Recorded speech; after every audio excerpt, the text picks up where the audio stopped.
Yves Dimier, calligraphe, Ouin en Beaujolais, Val d'Ouin maintenant. Comment, dans un premier temps, peut-on définir la calligraphie? On se croirait en Asie. Bah, tant mieux. Hein. Donc ça, c'est ma dernière bio. Je fais une bio tous les 2 ans à peu près. Donc là, c'est dans celle-ci, on peut retrouver ce qui s'est passé les deux dernières années, qui viennent de s'écouler entre 2021 et 2023. Et il y a 2 pages qui sont à mon avis particulièrement intéressantes du point de vue de ce que je propose.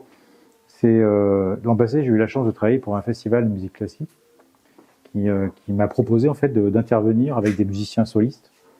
Et donc dans la salle de concert, qui est une église, on a suspendu en fait des calligrammes que j'ai tracés avec 4 solistes, musiciens solistes, et j'ai tracé sur le sol 4 mots différents qui m'étaient commandés donc, et que j'ai pu interpréter en même temps, enfin jouer en même temps que les musiciens jouaient eux-mêmes leurs morceaux individuellement. L'art dans la musique ou la musique dans l'art, mais tout est dans tout et l'art, c'est très large.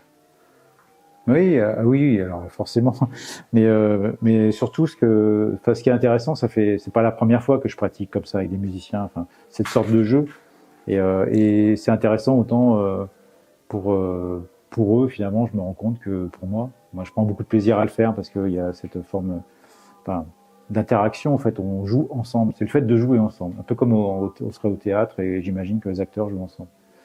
Voilà. Et la définition de la calligraphie, on part d'une feuille blanche, des pinceaux à l'allure un peu asiatique. Comment vous la définissez, la calligraphie? Ce que j'explique aux personnes qui rentrent dans l'atelier, c'est que déjà on n'est pas dans la peinture ici, on est dans quelque chose d'autre, on est dans autre chose. Voilà. On est dans alors les Asiatiques, ils considèrent pas que ce soit un art, ils considèrent que c'est une discipline. Et c'est une discipline. On pratique la calligraphie comme on pratiquerait son tai chi par exemple. C'est un art martial, c'est quelque chose de martial là-dedans. Et quelque part, le fait de tracer a autant d'importance que la trace elle-même. C'est-à-dire que c'est pas l'œuvre qui compte, c'est tout ce qui a été mis en œuvre justement pour la produire. Voilà. Et bon, après, dans la calligraphie, il y a aussi une dimension, on va dire entre guillemets spirituelle, parce que il n'y a pas du tout de dogme. C'est juste, là, on est juste dans le lien aux éléments, le lien à la nature, le lien à la terre, au ciel, etc. Et comme dans dans toute la philosophie orientale, on va dire, de l'Asie de l'Est, l'homme est toujours au centre entre le ciel et la terre. Et en calligraphie, c'est la même chose. On cherche à canaliser des énergies, à les amener à la pointe du pinceau, comme dans d'autres pratiques. Dans l'épée japonaise, par exemple, on essaye d'amener l'énergie dans la pointe de l'épée. Yves, vous semblez avoir un attachement tout particulier aux arbres. Oui, tout à fait. Oui. Comment l'expliquer? Alors, je sais pas si je saurais l'expliquer en fait. J'ai commencé à dessiner des arbres en 2011 en croquis, parce que je travaille toujours d'après modèle vivant, donc elle est dessinée dans la nature en phase 2. Et j'ai commencé à les tracer à l'encre, je pense quelques années plus tard, voilà. Et à chercher à les tracer en un trait justement, parce que dans le croquis, ce qui m'intéresse moi dans la figure de ces êtres vivants, dans la représentation de ces figures, c'est pas de les représenter dans leur complétude et dans tout ce que peut refléter la lumière. Oui, laissons ça aux photographes. Voilà, exactement. Moi, ce qui m'intéresse, c'est alors les Asiatiques, ils ont un terme pour ça. Ils disent le li, L-I, c'est le contour intérieur des choses. Voilà.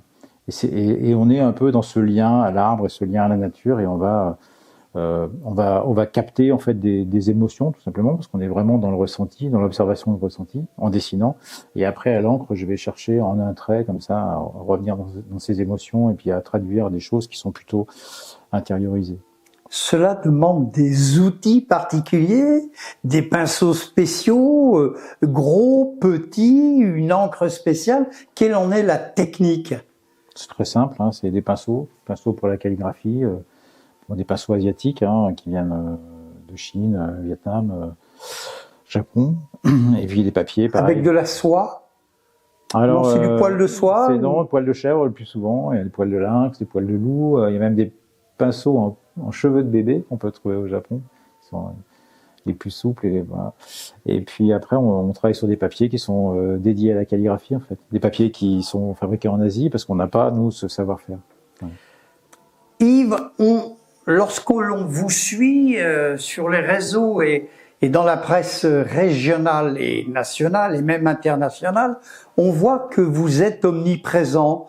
Vous faites beaucoup d'expositions, vous répondez à beaucoup de commandes, comme bientôt du côté de Villefranche-sur-Saône. Quel est l'endroit où l'on peut voir vos œuvres, les commander, les admirer, les acheter? Il y a déjà des particuliers. Hein. Oui, et puis on va peut-être parler de votre atelier à Ouin en Beaujolais. Aujourd'hui, c'est le Festival des orgues de Barbarie international. C'est pour ça qu'en musique de fond, on entend des orgues.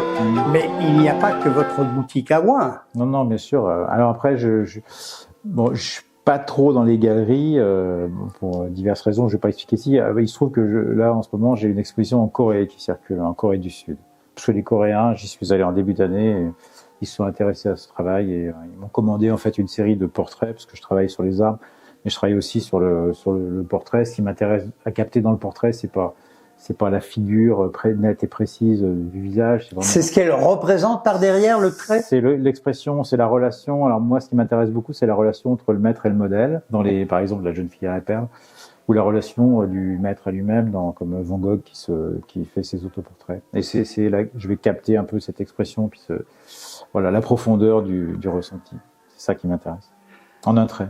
Alors on voit toutes sortes de formats, du plus petit au plus grand, on va dire de la carte postale traditionnelle en 13-18, éditée avec qualité, des livrets également. Quelques mots sur la digigraphie. C'est une nouvelle forme d'impression? Oui, d'accord. Alors là, je travaille avec on va dire un hyper professionnel entre guillemets. Voilà, la digigraphie, en fait, ce sont des reproductions mais de qualité photographique. Voilà.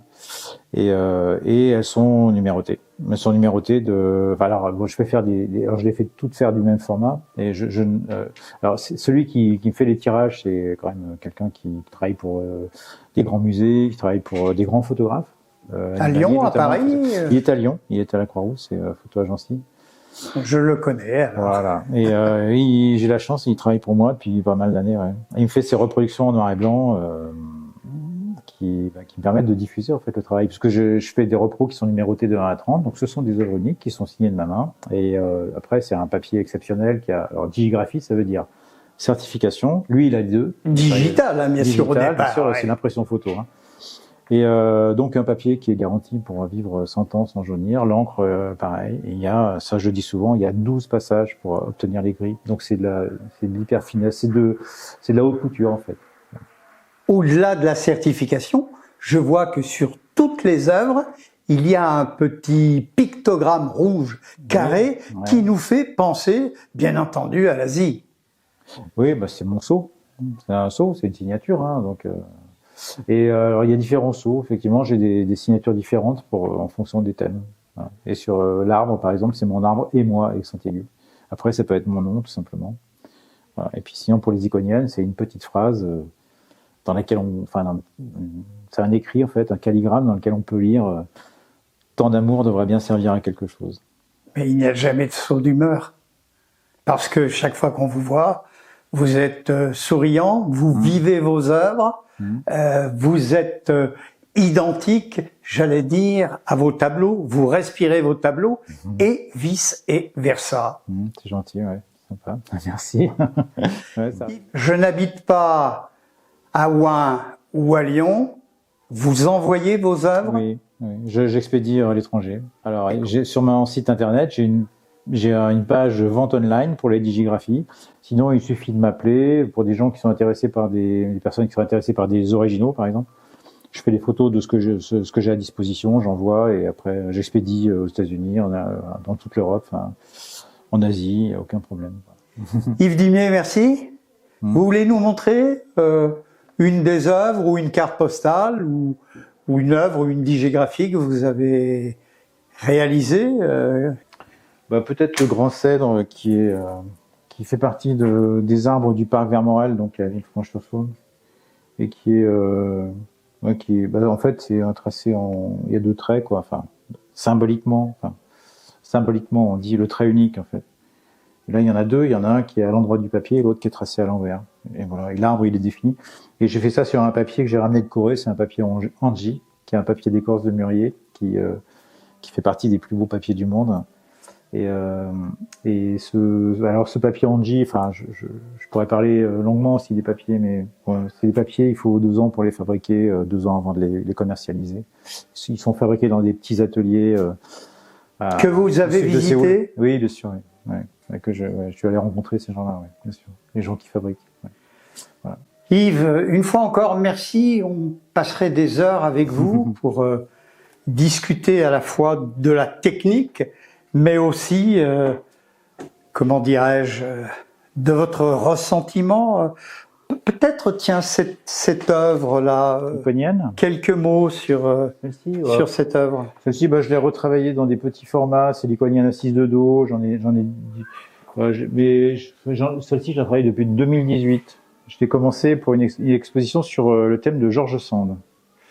Et 2018, j'ai fait une expo sur George Sand du côté de Nohant, au musée George Sand à la Châtre. Et on avait traité 3 thèmes, George Sand, la femme, la féminité, la féministe, voilà. Et puis le mot, la lettre en fait, l'écrivaine, quoi. Hein. Donc j'avais travaillé sur 2 calligrammes, Aimer, rêver. Et puis j'avais travaillé aussi sur les arbres du parc, du jardin de Nohant, de sa maison. Voilà.